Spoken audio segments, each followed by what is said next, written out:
Today's episode is brought to you by PrizePicks. First-time users can get a 100% instant deposit match of up to $100 with the promo code Locked On. That's PrizePicks.com with the promo code Locked On. And today on the show, Blake Griffin. Why is he so good, and why is he like an old cell phone? Plus, the plan for Robert Williams' return. I think I've got it.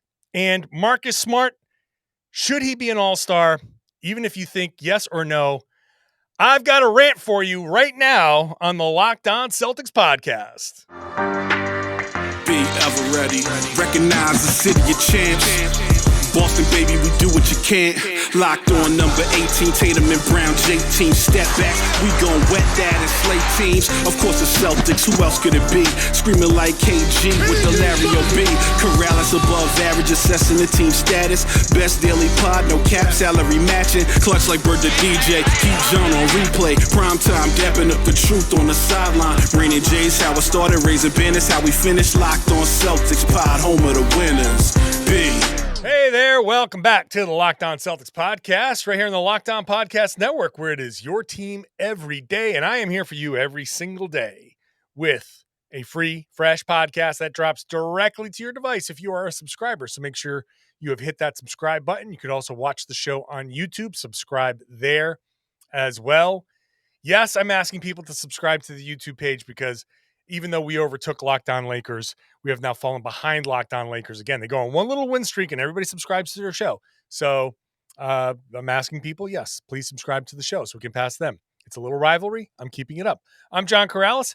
Thank you for making the show your first listen every day. I'm a former professional basketball player now covering the Celtics for Boston Sports Journal. I've also written a book called The Boston Celtics All-Time All-Stars. Later on, speaking of All-Stars, I promised the discussion, Marcus Smart, can he make the All-Star team this year? I know it's a stretch, but we're going to talk about it. We're also going to talk about Robert Williams coming back. He'll be coming back soon. Let's put together a plan for Rob to come back. But first, we're going to underscore this conversation with Tom Westerholm. Hello. And, hello. How are you? I'm doing well. I'm as embarrassed as you are that Locked On Lakers has like it's brutal, man. You know, do people want the Lakers to have more championships? Because this counts. This does count. This does count if they have more listeners at the end. That, like, I mean, the NBA just made a bunch of new trophies. They're handing out a regular season trophy, so I'm sure the NBA can hand out a podcast trophy. You know, like, come on. I mean, whatever. Maybe they do, Tom. Maybe they do. You hate to see it. Yeah, you hate to see how the mighty fall. It's awful to see. Oh boy. But we haven't spoken since this most recent victory, a very nice win over the Toronto Raptors. A win, Tom, that I called the best win of the season for a variety of reasons, but considering all the things, the excuses that were there, for this team to figure things out and go out there and say, you know what, we're not going to give in to these excuses. We're going to come out in this third quarter. We're going to take this game and we're going to hold off a scrappy Raptors team. I called it the best win of the season. So Tom, let's start with that. Do you agree that was the best win of the season for the Celtics? I think it's right up there. I mean, like, they've had some good ones. You know what I mean? Like there was take a stand, Tom. Name one. Name one. The Nuggets was a good one. Okay. That was a good win. But this one, I mean, look, for all the factors, I'm sure you touched on them all yesterday, but like it really, I thought one of the big ones was the officiating, right? Like just putting that all behind them. And like, as they're getting frustrated, as they're getting annoyed, as the NBC Sports Boston broadcast is like really starting to go in on these officials, the players obviously were annoyed, but they just kept themselves within shouting distance. And I just think that was all they needed to do. Like they needed to keep themselves within somewhere between like 3 and 8 points at the half. And that's what they did. 6-point game at the half, and they're the better team. So you come out, you slow down the Raptors, you fix your mistakes from the first half, not so many turnovers, all that stuff. Really, I like to take that was the best win of the season. Second night of a back-to-back on the road, starting off a road trip. Like, the worst case now. No Horford. No Brogdon, no Horford. The absolute worst case scenario for you now is that you go 2-6 on this road trip, which isn't, or 2-4 on this road trip, which wouldn't be great. You would like to not go 2-4, but like, I mean, like you gave yourself a nice little cushion here at the start. Like if you drop this game to the Suns, that's okay. Like you started off with 2 big time wins on the road. I mean, like really a good performance by the Celtics. I think it's fair to say that was the best win of the season. And okay, great. Thanks for agreeing with me. So they can't. I got there. Eventually, I talked myself into it. Roundabout. Yeah. It's unrealistic to expect the Celtics to win all 6 games on this road trip. So, like you said, to your point, the 2 wins in a row, the more wins you pile up early, then you say, okay, you lose 1, you lose 2. You win 1 more game on this road trip and you split the road trip. And that's the formula for success. You win all your games at home, which the Celtics have basically done. They've only lost twice. You split your games on the road. The Celtics are doing much better than that. But if they split this road trip, you say, okay, they come out of it 3-3. You're fine. It's okay. It's not a big, but now you've put them in a position to say, okay, well, you've won those 2.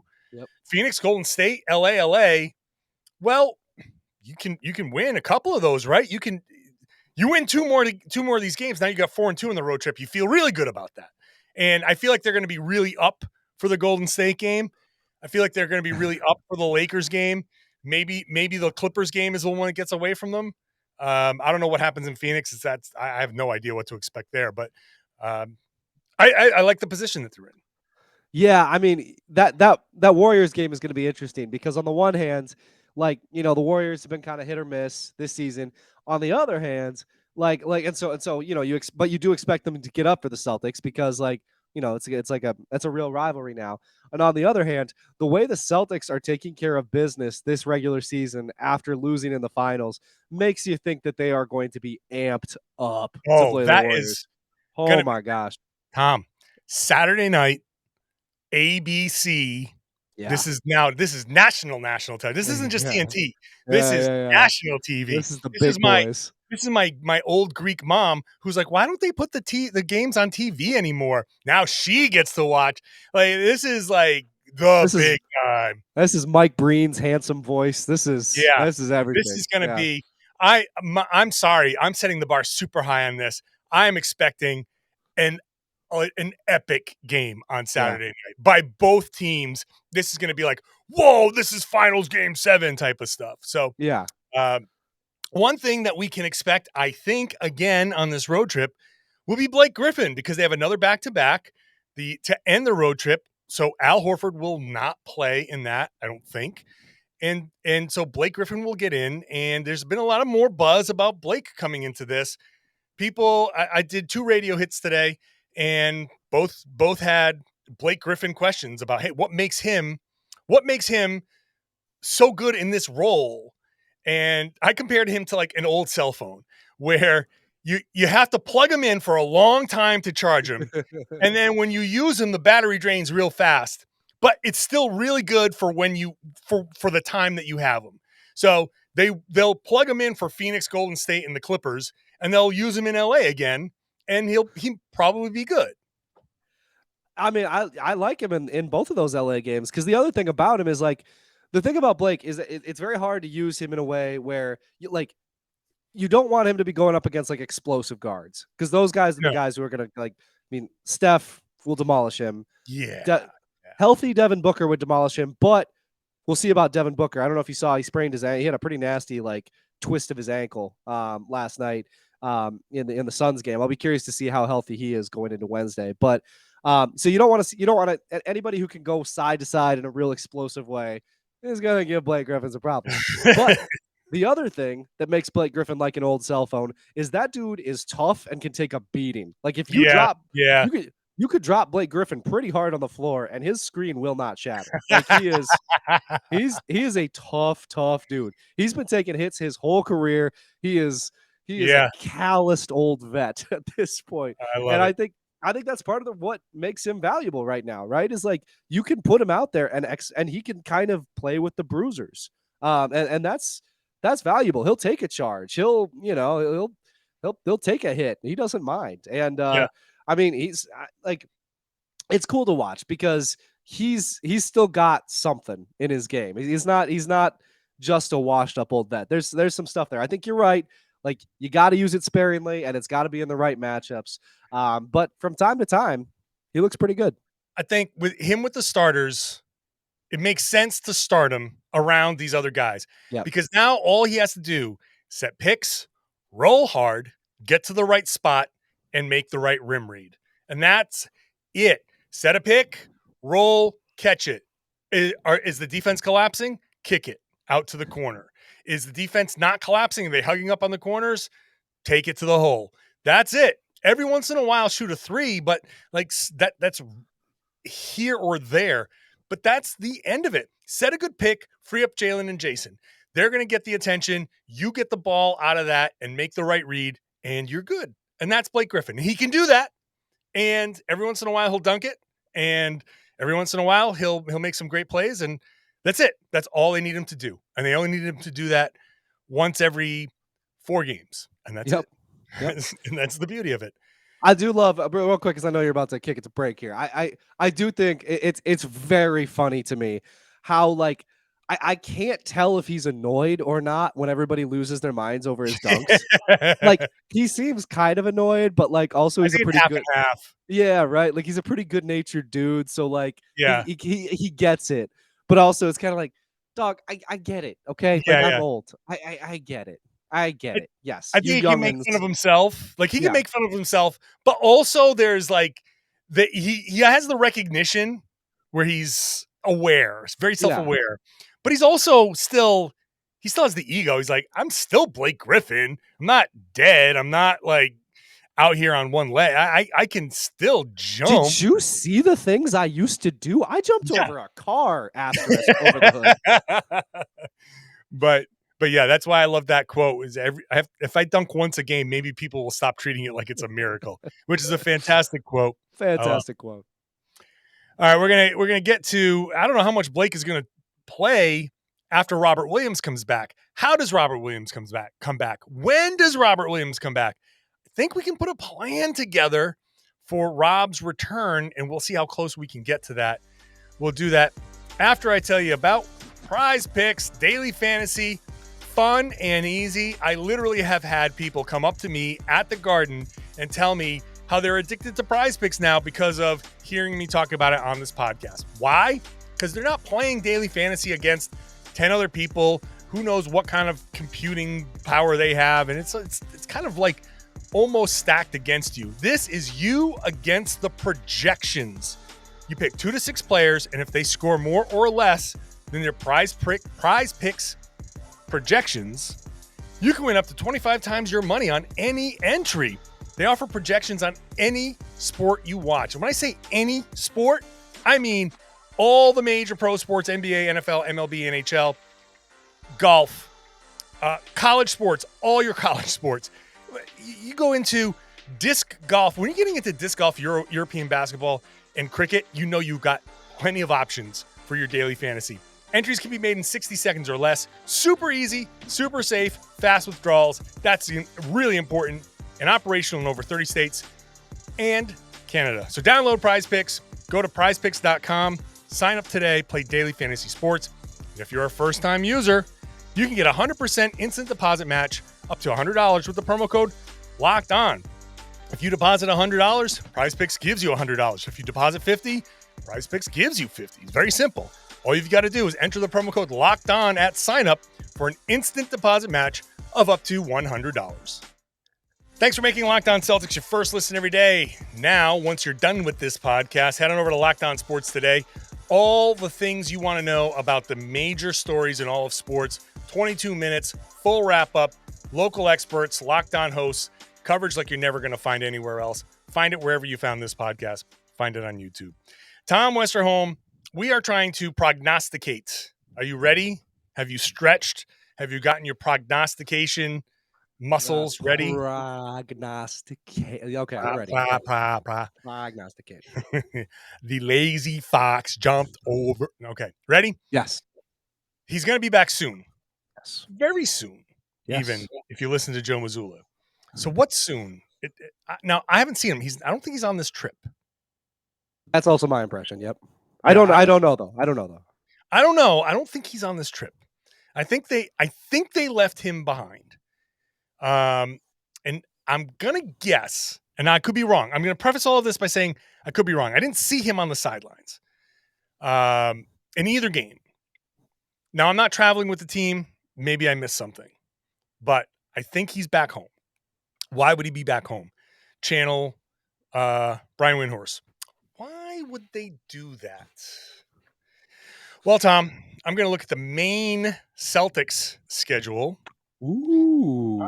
Oh, well, today, this podcast is releasing on 12/7, December 7th. Well, December 9th, the main Celtics play at home. Sunday, December 11th, the main Celtics play at home.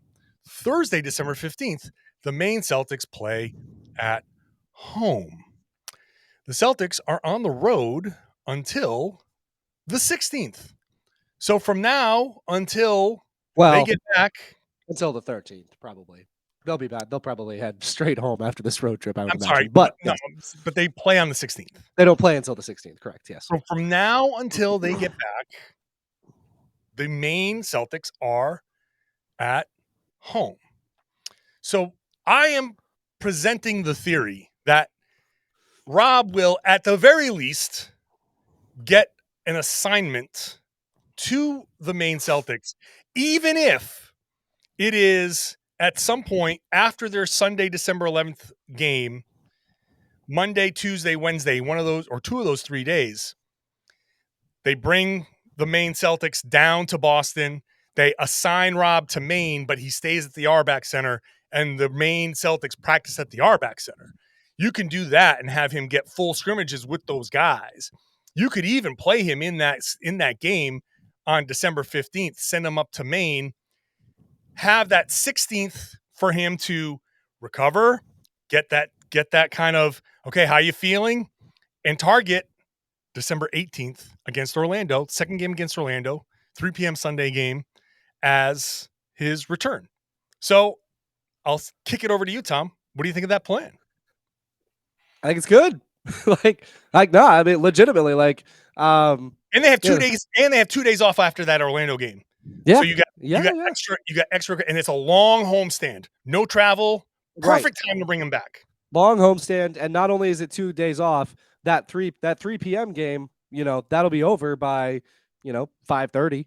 And so I mean, it's almost like an extra half a day there that he gets to have off, to rest and recover. No, I think that makes a lot of sense, and I mean, it lines up with a lot. It squares a lot of things that we've heard. His agent telling Woj that he's going to be back before Christmas. Like that's before Christmas.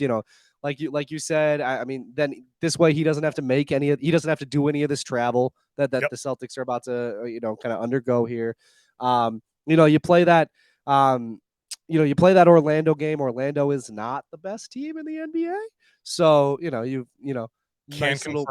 nice little way to ease yourself back in. Yes. And I think, you got 2 more games that week. He could play both of them. He could rest one. I think it makes a lot of sense. I think there's a lot to that. I think if you can get him, if you get him that first run in the G League, seriously, no pressure at all. Yeah. That'd be very helpful. You don't sacrifice anything in that first game against Orlando. 2 days off after the Sunday game, Indiana on Wednesday. You could even give him that Friday recovery so he doesn't have to go up against Gobert or Karl Anthony Towns. I don't know what their availability is, but that's maybe something you don't want him. You want to kind of ease that back in, or get him fully healthy and ready to play against Milwaukee and start kind of easing him back in. Christmas Day, that'd be a great day to have Rob. So you have a but one counterpoint to that is that if Rob is coming back 1 week, if that's if the Milwaukee game is 1 week after, do you want Giannis running straight into him 1 week after he turns to the floor? There's gonna have to be you're gonna have to have some level of faith, I guess. I mean, maybe you don't, maybe you sit him, but that's a game where even if you play him in limited minutes, yeah, I mean, do you want Giannis running straight at him and trying to break everybody? No, but you can say that about anybody, I suppose. Yeah, I mean, obviously he's going to have to play Milwaukee eventually. I might just want to not have it be a week after he returns, but regardless. but also though, he is building up. The whole point of all of Yeah, this is right. there is the buildup. He's scrimmaging 5-on-5. Okay, but he's also scrimmaging against assistant coaches and Noah Vonleh. And okay, so fine, build it up. Now you start working in. He's obviously, from the time we saw the video last week to now, he's been doing it more. Somehow, they've left somebody behind for him to go get some scrimmages, right? Right. So get him that run against the G League, ramp it up. Now you're at least, again, if you're getting scrimmages against G League guys and you play a G League game, at the very least you're getting full basketball. It doesn't even matter that it's not NBA. You're just getting the reps up and down so you can stop and start. And it's hard for people who haven't played to understand. Doesn't matter. You could be a marathoner. You could be Usain Bolt. And you play basketball. If you haven't played basketball in a while, competitively, 3 minutes into the game, your hands are on your knees, you're tugging at your shorts, you're breathing heavy. It's just a different level of play. So you want to have him get that out before it's happening in an NBA game. The fact that this G League schedule lines up so perfectly with the Celtics being on the road and then this home trip, I'm not worried so much about the opponent that he's going to face. Just get the timing. Okay, game, couple days off, game, couple days off, game, couple days off, game. Okay, so that third one is you miss a game against Minnesota and you play against Milwaukee. I'd rather him face Milwaukee with a few days off than face Minnesota after 1 day off. Or I just want to see him. And I'd rather also not have him take the 5 days off, because you got to keep that cardio, and you got to get your body start to get used to, all right, this is how I want you to recover. So I think the cadence of that recovery, that next step, you just got to play that game anyway. Makes sense. That cardio is crazy. You said that, and I just have been thinking back to all the times that I didn't play for a little bit, and then just I played, and just it's brutal. It's so hard, man. It's such a hard sport. It really, really is. It's just if people have ever done Tabata, it's kind of like that, where it's it's like 20-second sprint, 10-second stop, 20-second sprint, 10-second stop, and it's just that's what basketball is, man. It's you're just it is sprint forward, sprint backwards. Now you're going to the side. Now you're jumping. Now you're running again. Now go. Now a huge dude is running directly into you. Stand your ground. Now you got to run into that dude. It's such a tough sport. It really is, man. It really is. All right.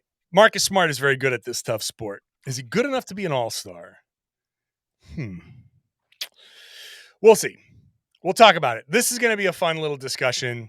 Can he make it? Can he make it? We'll talk about that after we talk about BetOnline. It's your number one source for your sports betting information, stats, news, and analysis. BetOnline.net has you covered. You get the latest odds, trends for every professional and amateur league out there, from football to basketball to soccer to esports. It's all there at BetOnline.net. You love podcasts? There's podcasts there for sure. Go check those out at BetOnline. It's the fastest and easiest way to get your betting fix. Head on over to BetOnline.net. Check out all the different ways you can do it through your mobile device. BetOnline is where the game starts. Please gamble responsibly. Today's show also brought to you by my good friends at Craic Sauce. Look at me on YouTube holding up Craic Sauce, Craic sauce, locally made in Massachusetts, in Lowell. That's why it's Mill City Red. In fact, it's on the box. Authentic craft hot sauce made in Lowell, Massachusetts. Celtics season ticket holder. Celtics fan. You want to support a Celtics fan? You like hot sauce? You know somebody who likes hot sauce? And not just hot sauce that you put on and you go, oh my God, this is so hot. So fine, that's great if you like that. This is better than that though. Big, bold flavors built different. It's ingredients. This Brian Boru's curry, if you want a little curry flavor in your cooking, It's great for the winter. 40 Shades of Green Chili, the Golden Pumpkin is really good. They also have this Aji Punch Sauce, which is sweet heat. I have to try this. They sent it to me. I haven't used it yet. But people are putting it on pie and ice cream, pancakes, and cocktails. Got to check that out. You want to try it without buying it yet? No problem. Go to the Black Rose before a Celtics game. You can try it there. They have it. If you want to go pick up a bottle, go to the SOA Winter Market in South Boston. Craic Sauce is there. They've been there since Black Friday. Check them out. Or go to the website and just pick some up. It's a great gift. Use the promo code LOCKEDON for 10% off. Locked On for 10% off at Craic Sauce, CRAIC sauce.com. Thanks for making Locked On Celtics your first listen every day. Make Locked On NBA your second listen. I'm about to hop on with Jake Madison to talk about the night in the NBA, talk about the new goofy trophies that they're going to hand out in the regular season, all of that stuff. Luka and Nikola Jokic going at one another. This is a fun night in the NBA. We'll be talking about it all at the Locked On NBA podcast. Tom Westerholm and I are going to continue talking this about a thing I talked about yesterday. So did I get a little carried away talking about Marcus Smart? No, I don't know. I just posited. I said, Celtics are the best team in the league, Tom. Yes. Sometimes the best team in the league gets 3 Sure. in the All-Star game. That's if you're running up that far, you're definitely gonna have people who say the Celtics, we know they're gonna have 2. Jaylen and Jayson are All-Stars. That's just book it. Yep. Do they get a third? And if they get a third, who is it? And if you figure out, is it Marcus Smart? Tom, what do you think? No. All right. So you can talk yourself into parts of that, right? Because so the baseline, do teams who have the best record in the NBA sometimes get 3 All-Stars? Yes. Okay. Definitely that. All right. If the Celtics have a third All-Star, is it Marcus Smart? Yes, because Sam Hauser cooled off. But this is Luke Cornetti erasure. It is. Look, you've said it. I've said it. We've been very pro Luke Cornett on this podcast.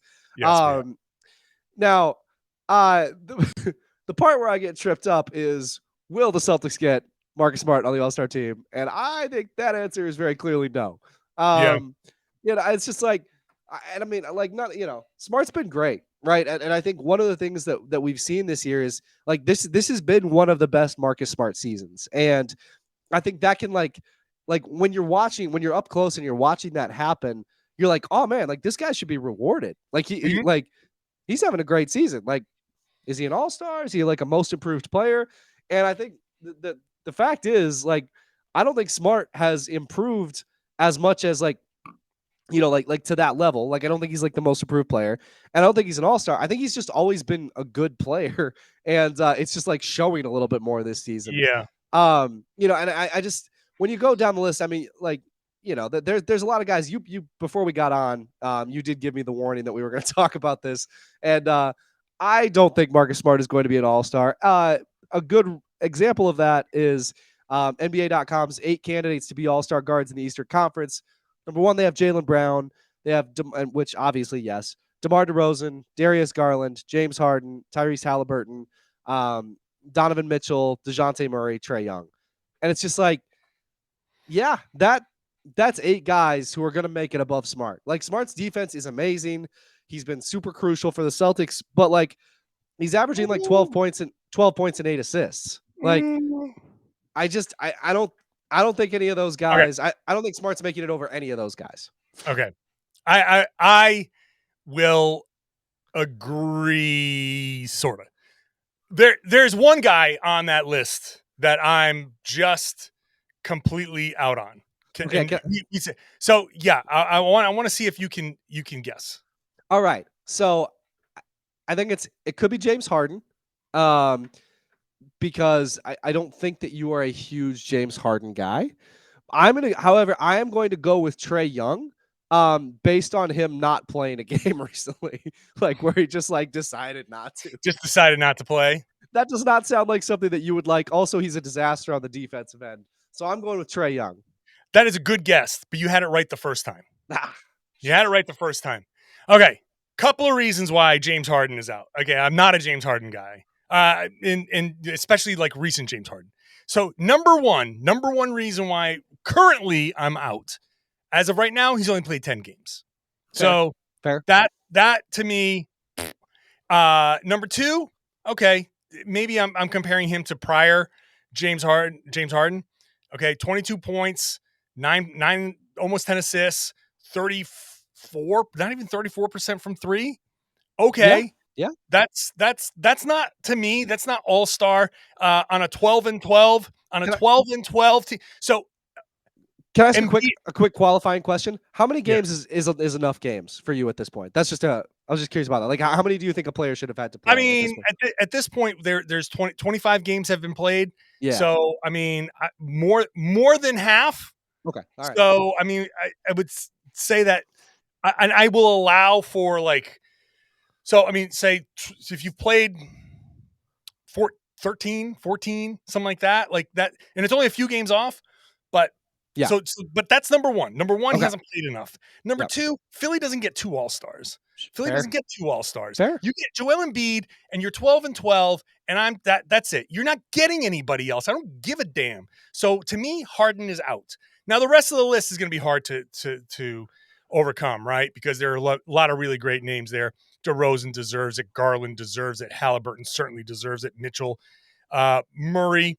Now the Atlanta discussion comes into play a little bit because I think it does. Okay, do they get two? No, I don't think they get two. So who you leave off? Because the Atlanta Hawks, okay, 13-11, they're kind of up there. We'll see. As of right now, I don't think they get two, but it's up for discussion for now. Trey, the sitting out thing bugs me, but I'm willing to just kind of let that particular thing go. The defense I'm not willing to let the defense part go, but he can be such a great offensive player, but he's also not having a great offensive season. Right. He's not having a great season. So they play better. The Hawks are a better team right now. And I'm not trying to be like, they're better without Trae Young. But as of right now, they've played better with Trae Young off the floor than on the floor. DeJounte Murray lineups without Trae have been better than Trae Young lineups. So to me, DeJounte Murray, as of now, and we're only 25 games into the season, if I'm picking one, I'd rather have Murray over Trae Young. Yeah. Is that outrageous to say?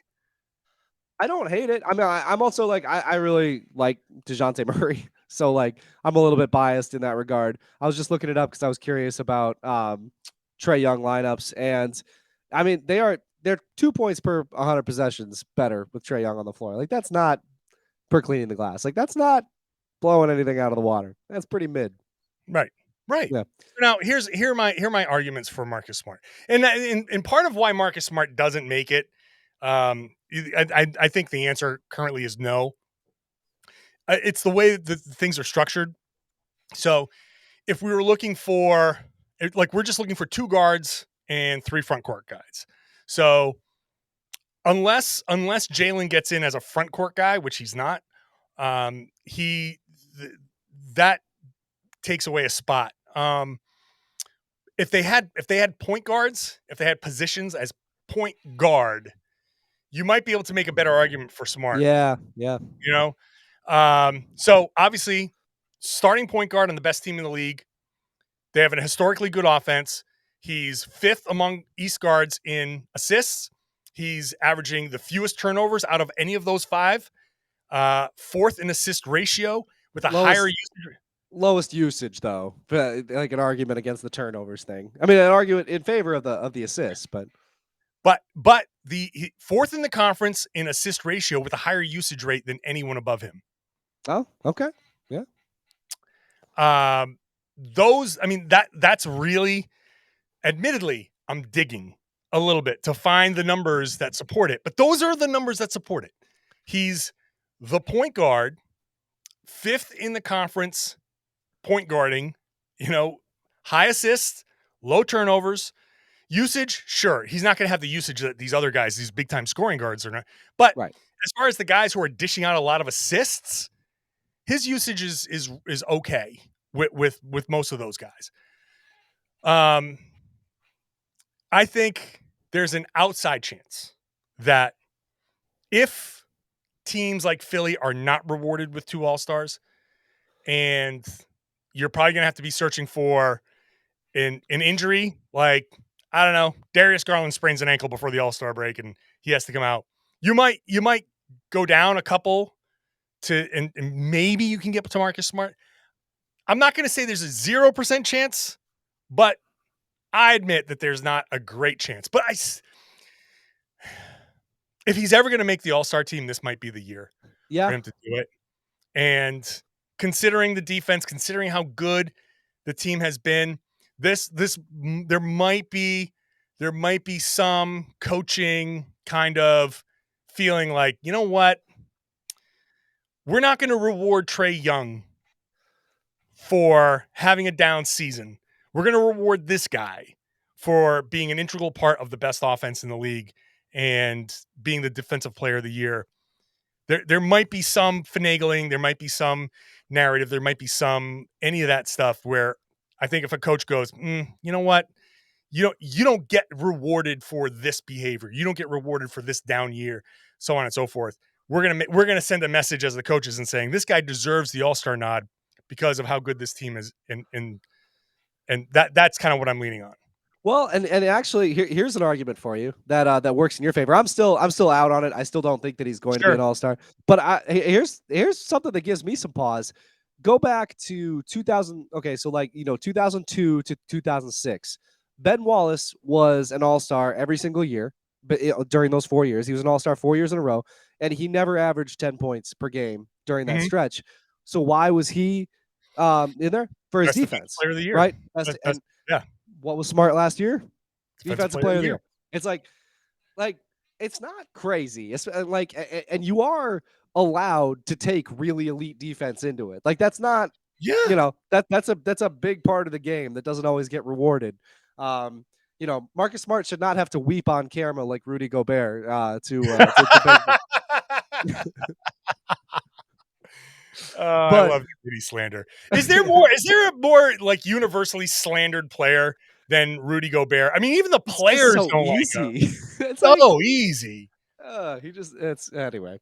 Tom, I think more than anything, I just want Marcus Smart to get it. I really do want Marcus Smart to get it. Can I just say, this is like, I feel like this is the year that a lot of people have shut up about Marcus Smart because of his shooting. He's shooting above league average now.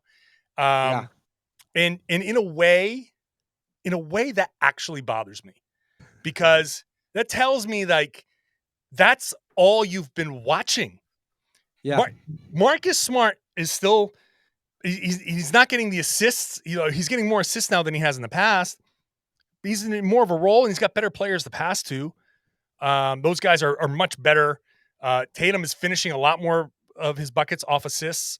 So the numbers are there, but the defense is there. The hustle is there. All that stuff is there. It's been there. Yeah. He's shooting better this year. And if that's the difference between somebody saying, okay, Marcus Smart's okay, then you're not watching closely enough. I hate to say it, but if you're only sitting there, if you're shutting up about Marcus Smart now because he's shooting 36% versus 33%, that 3% is not good enough for me to say you're watching these games closely enough, because Marcus Smart's been doing a lot of the same stuff that he has in the past. He's still that heart and soul.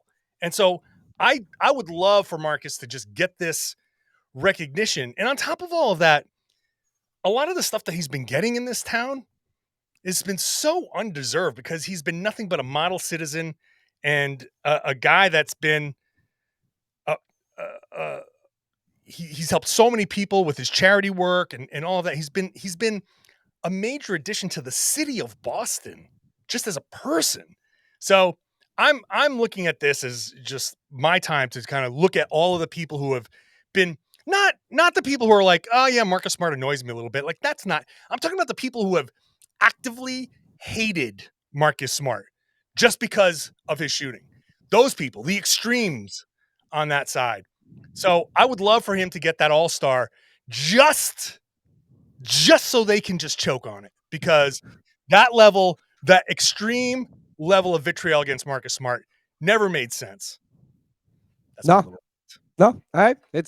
Look, I mean, he's always been this good at defense. Sometimes even better, right? Yeah. I would not say this is Marcus Smart's best defensive year thus far. Right.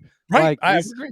He's been better on that end, and I mean, to your point, and I guess a little bit to the point of the people who you were just railing against, but they've been largely wrong. I mean, this season he's not only is he shooting better from 3, he's also shooting better from 2. He's up at 45%. And his field goals are down a little bit. He's playing perfectly within his role. Just the two-way presence that he is. And I get everything you're saying too. Like he's so involved in the community. He's doing all this foundation stuff. And none of that has anything to do with being an all-star, but it's just, it's an example of him being like somebody who should be appreciated. Yes. And like that. Yes, he should be. He's been this guy. That's has nothing to do with him being an all-star. It has everything to do with people saying, I hate Marcus Smart. That's what it has something to do with. It has the people who are, people on the radio want to run him out of town. And you're like, like I said, there's one thing to say, oh man, Marcus drives me crazy. He takes these shots. It just drives me crazy. That's nothing. That's fine. That's basketball. Like he drives me crazy sometimes too. There are sometimes when he takes a shot. He did it against Miami. He took a shot and you're like, oh, that one there, Marcus, really? But that's one thing. The people who are like, F Marcus Smart, I hate Marcus Smart. Really? Right. Like that, you hate him? He's done nothing but uplift the city. He's helped kids with cancer all over the city. He's been a model citizen. Which you have to dig out. Like he doesn't send out press releases about this stuff. Like he doesn't put out pictures. Like the big story just came out, and shout out to Jared Weiss for writing it. Like that big story just came out, and no one knew. It's been happening for years, and no one knew about it. So like that kind of stuff. That's part of why it bothers me. Every interaction with Marcus. And I'm not talking about interview stuff, just in the locker room, just seeing him walking to his car or something like that. He's always just it's a smile. It's cordial. He's just a good dude. That's being a nice person all the time. And even after a practice, when you sit down and you want to talk to him for an interview or whatever, just, you can tell when he's in a bad mood, and he still will sit down and be like, all right, what do you want to talk about? I don't know. It's just, it drives me nuts. The people who hate a guy like that, just because he missed shots. And now they're like, well, now I can't say anything about him. But you shouldn't have been saying anything about him. You should be embarrassed if that's what you've been saying about him. Okay. We'll wrap it up there. Yeah. So he's an all-star. So he's an all-star. Yeah. He's an all-star. Never mind. He is. I hope he's an all-star. I don't think he will be. I think that's where I landed. But I hope that for some reason they make him one. Tom. Extremely fair. Oh my God, we have gone so long. I'm in so much trouble. But hey, it was fun. Thanks, Tom. Appreciate you. All right. I appreciate you watching and listening. If you're still here after all of that, and you're not subscribed, then I hope you will after that. Maybe some people have unsubscribed after that. So be it. But whatever, get this podcast directly to your device. If you're a subscriber, watch the show on YouTube, ring the bell, get notified right away. Hop in the comments. Let me know what you think. And if you are a subscriber, would love it if you share the podcast, tell your friends and family and everybody that they should be listening to and watching the Locked On Celtics podcast here on the Locked On Podcast Network, your team every day.